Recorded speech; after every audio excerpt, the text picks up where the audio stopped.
Welcome to the show. I am your host, Todd Dallas Lamb, and you're listening to On the Clock. On the Clock is a venture with the Strategos Podcast Network, where we feature an array of guests to dive into all things education. We hope you enjoy. Welcome back to On the Clock with Todd Dallas Lamb. I am your host, and today we have as our guest Superintendent Mark Benigni from Meriden Public Schools up in Connecticut. Mark, you're our most northeastern-y superintendent we have interviewed yet. That's got to be an honor in and of itself. For sure. Thanks, Todd. Thanks for having me on. That's great. One of the great things about America, in my judgment, is that Connecticut gets to do it a little differently than some of our other superintendents that we've met with over the last month or two. We've spoken to Dallas ISD's superintendent Michael Hinojosa last week. We spoke from some folks from the Pittsburgh area. Anthony Hamlet was one of our guests. Connecticut is a totally different state, and we're dying to know how you have navigated the last really 12 months. We're starting to get into that phase where we're starting to remember how this all went down in the very early stages a little more than a year ago. Wanted to check in on how your district is doing with regards to reentry. Sure. So for this school year, we've been K-8 all in every day since before Labor Day, and parents had the choice to make. They either chose a distance learning program that we felt was pretty comprehensive, or they chose in-person learning. And for us, about 65% of our K-8 population chose in-person learning, and they've been going to school every day since before Labor Day. We've cohorted our middle schools similar to our elementary schools, so the same 15 to 20 students are together all day long. And we've put some safety modifications in place, traffic patterns, making sure that we have plexiglass shielding for the teachers, separating desks as far as we can from one another, and really trying to make sure that students understood the importance of washing their hands, wearing their masks, and watching their distance. And while we've had to quarantine and we've had positive cases, we've never had to shut down one of our schools. Our high school model, Todd's been a little different. That's been an every other day model, similar to a college setting where you're going to class a couple times a week. And that's just because we really couldn't quarantine those students. It was very difficult to separate high school students. We have freshmen taking class with juniors and seniors, and they're all over the building. So we've reduced the density by having students attend every other day. What I'm fascinated because, while my 15-year-old is allowed to play soccer, all the time, right? Like there's a lot of hypocrisies to this whole experience we've lived in the last year. And I'm wondering why K-8 only? I bet you had some ninth grade moms and dads saying, why the heck is my younger kid going and why can't my older kid going? Is that based on the science of thinking that kids that age aren't really moving the disease around, or is it more than that?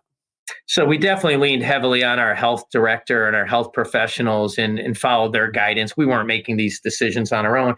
Sure. It really came down to our high schools.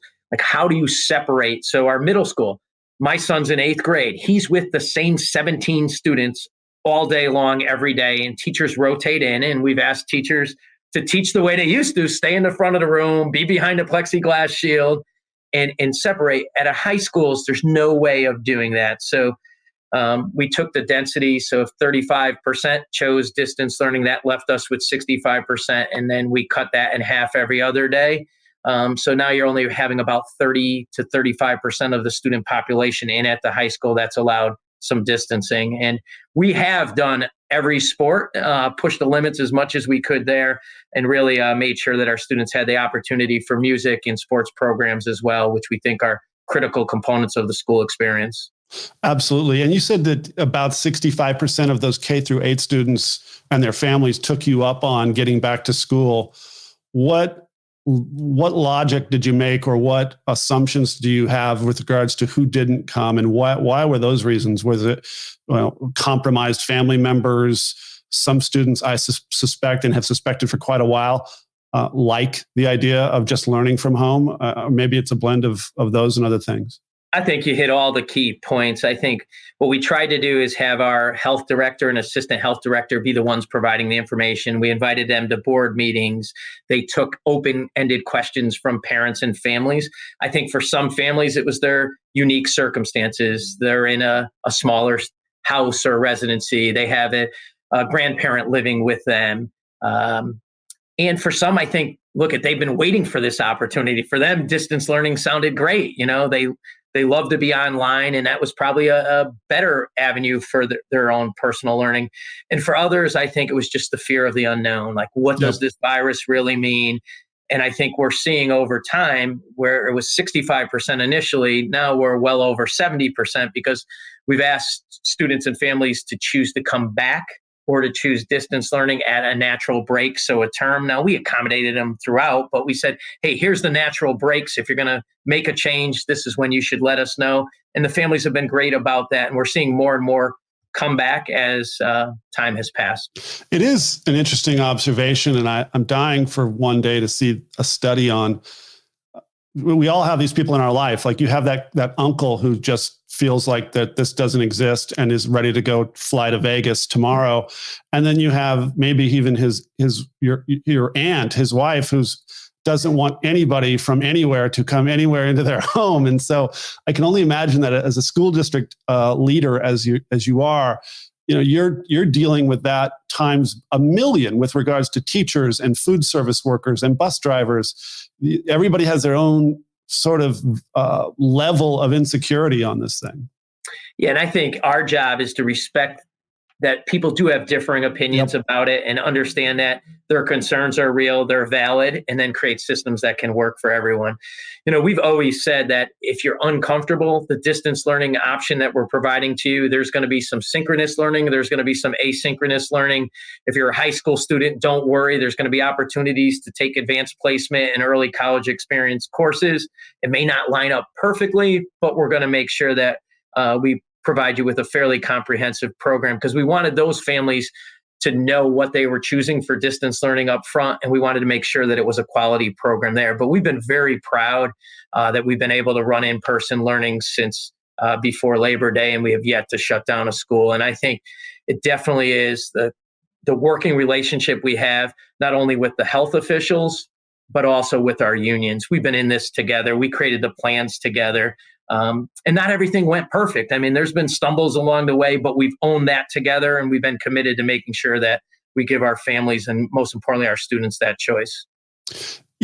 Before we went to record this, you were mentioning the really high number of parents who've gone to parent-teacher conferences virtually, and the thought that you may not take that away. Certainly there are things that have happened the last year that are never going to go away. Would that be one of them? That would certainly be one. I mean, we had our highest attendance on parent-teacher conferences doing them virtually, and it would make you wonder, why haven't we always offered that as an option? I think there'll be some things that folks will never question again: the need for devices, the need for access, the need for single sign-on, the need for key digital content partners. Like, those now are just understood necessities of a good quality education, products that help personalize, engage students. I think those things are going to be, it's going to be commonplace everywhere. I think we as a district were in a decent position because we were a fully one-to-one district. We had addressed a lot of the access. We already had a single sign-on solution, and we had great digital content partners. And the digital community definitely came together and offered a lot of free products and trials, but it's also not easy to implement new things in the midst of a pandemic. So we leaned on our key digital content partners. We saw what expansion opportunities they had available, and we tried a few new things along the way, but we didn't want to overwhelm our students, staff, and families. And for many of our families, they were becoming the teacher at home. So we wanted to make sure that we were providing support networks for them throughout this process as well. We share this podcast around the country with a lot of other superintendents and a lot of other stakeholders in education. It occurred to me as I was thinking through this earlier today, I've been to Connecticut a lot. I actually have family up there, but it's a really diverse state. It doesn't get a lot of ink. And I don't think people pack up the family roadster and go to Connecticut to see one particular thing. Tell me about your district. Who are the folks that live there, and what's the economy like? Sure. Meriden, Connecticut is centrally located. It's a small urban district, 2 hours from Boston, 2 hours from New York City. We have about 8,500 students in 12 schools and 3 programs. We have 8 elementary schools, 2 middle schools, and 2 high schools. Very diverse population. 75% of our students identify as non-white. 77% of our students qualify for free and reduced price meals. However, we're a universal free breakfast and lunch district. So everyone gets a free breakfast and lunch. Everyone who wants one gets a free breakfast and lunch. I would say that our community believes in public education, really sees public education as the great equalizer. They're supportive of our system. We just have a lot of great families, but I'd say our diversity is one of our greatest strengths, and we do all we can to maximize on that strength.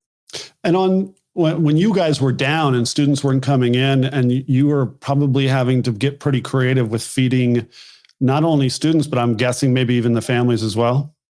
Sure. We ran a food program since last March, and our food service staff have been amazing, truly heroes throughout this whole process. When we didn't know what this virus meant, they were out there making sure that people were fed, and especially our youngsters. And we'll provide meals over the vacation weeks. We'll provide weekend meals.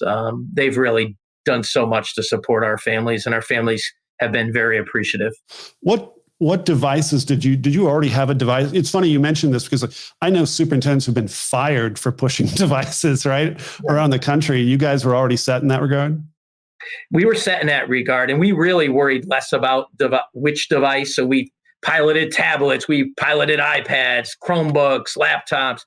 I'd say primarily now we're a Chromebook district with some laptops at the high school setting. And I care less about which device, more about connectivity and making sure that it's ease of use, ease of access for students and for staff. And what's next? You've got a lot of federal money coming. What is, we've talked about all the positives, and it sounds like you guys have really managed this as well as it could be expected. What are you looking at to fill now that you know what you know? You have to maybe assume some students are going to stay home. What are the new realities and new acquisitions you're looking to fill? I think we're always questioning, so teaching and learning is still teaching and learning. How can we do that better in a virtual world, but also how can we do that better in person? I think what digital content really has enriched the learning experience for students and helped move the needle for students, but also for staff.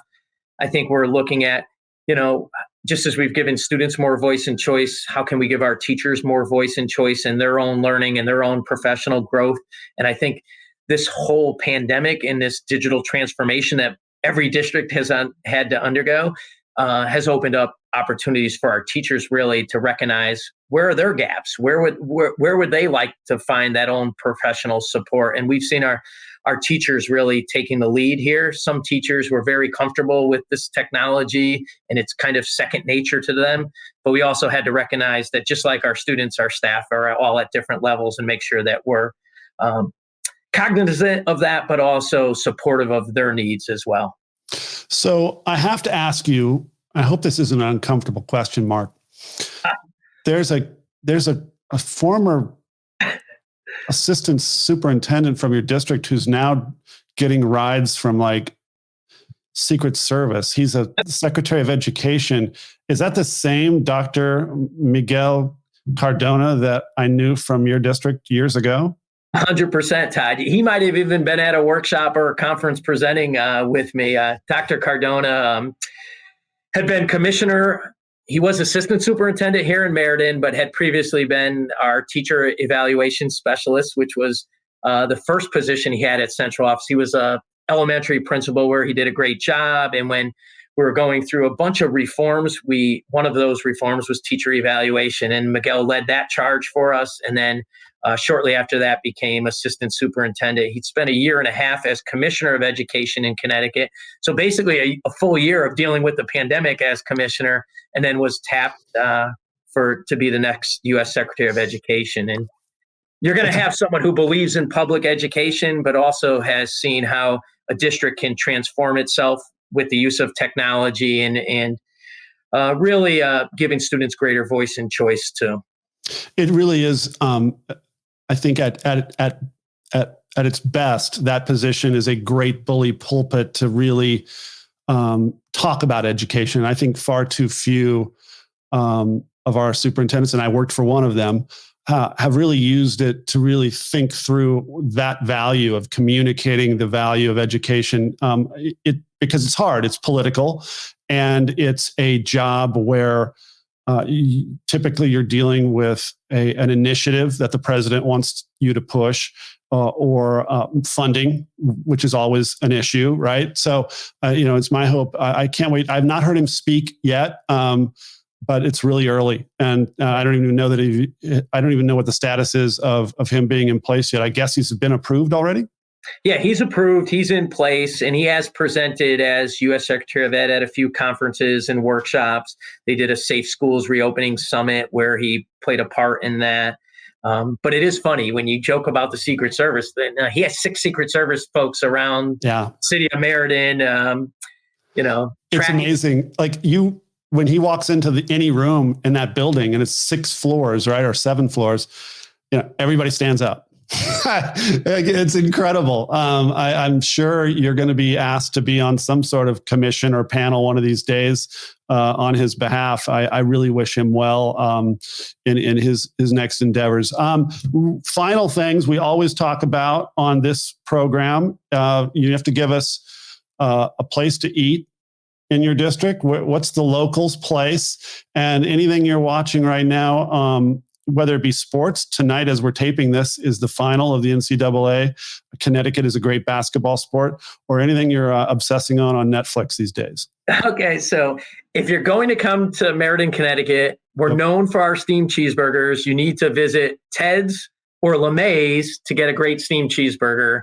A little healthier than your traditional burger, but a Meriden tradition. Wow. And definitely, I'm just so glad that sports are back on. And even for my own children, I can just see their excitement and enjoyment and their release in getting them outside to, whether it's soccer, whether it's baseball, let's go, let's play ball. So that's been helpful. And on Netflix, I never was a big Netflix person, but I would have to say, and people laugh when I say the series that, well, if I'm going back watching Breaking Bad and Ozarks, they're saying, geez, you've missed, the train had left there already. But I watched Kingdom, which I thought was pretty good. And we're watching Bloodline right now, which I just got to season 2, and it's starting to get exciting. And people said, you can't be so impatient, Mark. You have to let these things develop. So I'm trying to learn some patience in this process as well. Wow, that's great. I want to echo your thoughts on getting those kids back to sports. I know a lot has been mentioned about the mental health of students and the concern for what they've gone through and not having those outlets.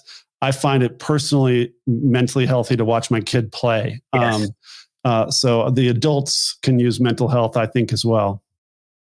Definitely, we're concerned about the mental health of our staff, of our families, but also I just want to say our students have truly been amazing throughout this process. No other generation of students had to go through what these students have done, and they continue to be leaders and an inspiration to me.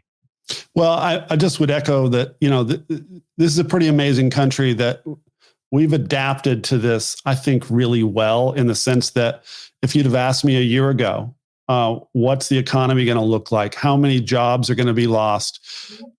I would not have given you a really positive answer. It looked very, very dark to me heading into the days ahead. And yet I think we've all gotten a little bit better at everything, right? Like in advance of this podcast, I had to, without the help of a 20-something, set it all up. I have to give some credit to COVID for that, right? Like we've all gotten better with the technology. We've all learned to adapt and do things a little differently than we might have done. Well, I have to thank you so much, Mark. And please tell our listeners where they could reach you on social media if they want to make some comments or have any questions. We'd love to be able to share that with our folks. Sure. I mean, I start by just emailing me because that's what I'm going to get all the time. And that never leaves me. Email me at Mark, Benigni, Benigni at Meriden, Meriden K-12.org. That's the best way to reach me. And I'd love, if you have questions about our model, anything we're doing here in the district, love to chat. Well, Mark, I look forward to 2002 where your only worries are calling snow days or not. Let's have remote learning days and keep the learning going. I love it. Thank you so much for being on the show. We really appreciate it. Mark Benigni, thank you so much. Thank you. Thanks for having me. Good luck to everyone. Thank you so much for listening to today's episode of On the Clock. If you want to learn more about the show, please visit www.strategosgroup.com. Please consider subscribing on your podcast streaming platform so you don't miss out on our next episode. And until next time, I'm Todd Dallas Lamb, signing off.